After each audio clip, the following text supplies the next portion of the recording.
Pemirsa, berikut perkembangan terkini penanganan COVID-19 yang disampaikan juru bicara penanganan COVID-19 Ahmad Yuryanto. Ini. Saudara-saudara, sekali lagi peran kita sangat penting dan tidak sulit. Karena kita harus menjaga diri, melindungi diri kita. Gunakan masker, cuci tangan dengan menggunakan sabun dan air yang mengalir. Tidak keluar rumah, hindari kerumunan. Ini adalah bagian dari upaya untuk itu. Tidak melakukan perjalanan kemanapun. Tidak mudik pasti.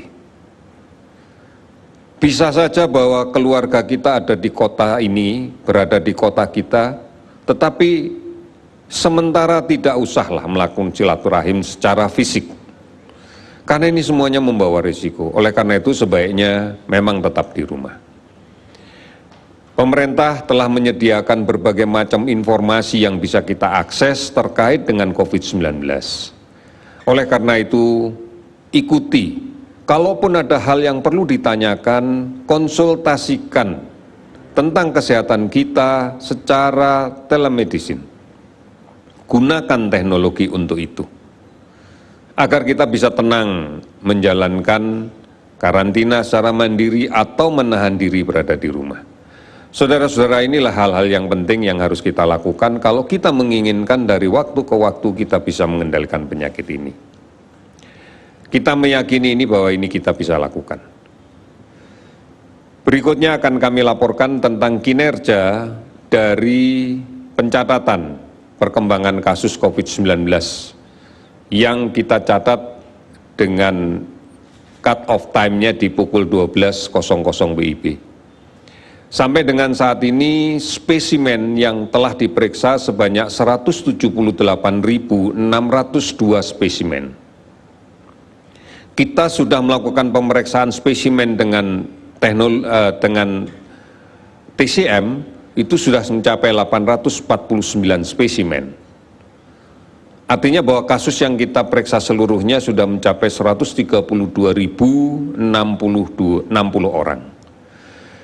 Pada kinerja hari ini kita mendapatkan kasus konfirmasi COVID-19 yang positif sebanyak 490 orang, sehingga sekarang totalnya menjadi 16.496 orang. Sementara kasus sembuh bertambah 285 orang sehingga menjadi 3.803 orang. Kasus meninggal ada 33 orang sehingga totalnya menjadi 1.076 orang. Sudah 383 kabupaten kota yang terdampak di 34 provinsi. Artinya sudah hampir sebagian besar kabupaten kota kita sudah terdampak. Kasus ODP akumulasi yang kita lakukan pemantauan sebanyak 262.919 orang, PDP 34.360 orang. Oleh karena itu, dari data-data ini mencerminkan bahwa kasus positif, penambahan kasus positif konfirmasi masih terus meningkat. Namun kalau kita lihat sebaran kabupaten kota yang terdampak semakin melebar, semakin meluas. Kalau kita perhatikan per kabupaten kota memang ada 1-2 kabupaten kota yang masih menunjukkan tren dengan penambahan yang semakin tinggi. Namun banyak yang kemudian tren penambahannya sudah tidak lagi eksponensial terlalu tinggi, tetapi hampir mendatar, hampir.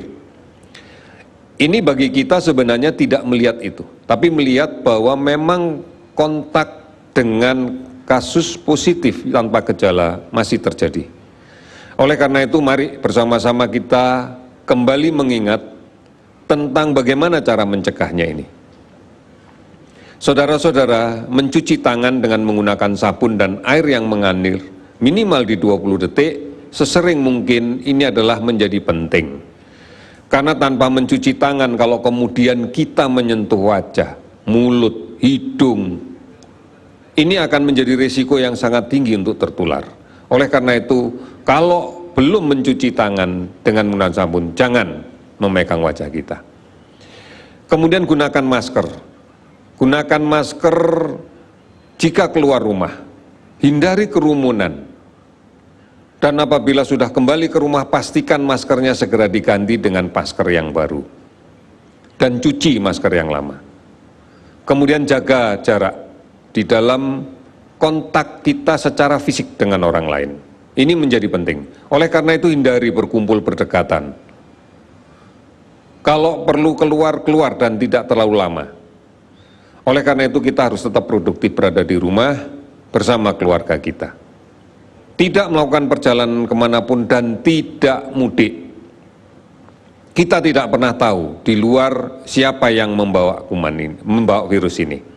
Oleh karena itu tetap berada di rumah adalah sebuah pilihan yang bijak di dalam kaitan dengan pengendalian COVID-19 ini. Saudara-saudara, mari kita bersama-sama bergandeng tangan, bahu-membahu, terus-menerus bergotong royong, tidak terputus. Lakukan semuanya dengan disiplin. Basis kita adalah keluarga. Oleh karena itu, mari kita melindungi keluarga kita.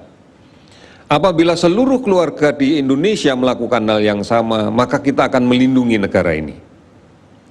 Sesuatu yang tidak sulit untuk kita lakukan, hanya dibutuhkan perubahan cara kebiasaan kita pada era yang baru. Kami yakin, kita semuanya yakin bahwa kita bisa melakukan ini. Kita pasti bisa. Indonesia pasti bisa. Saudara-saudara, sekian dan terima kasih.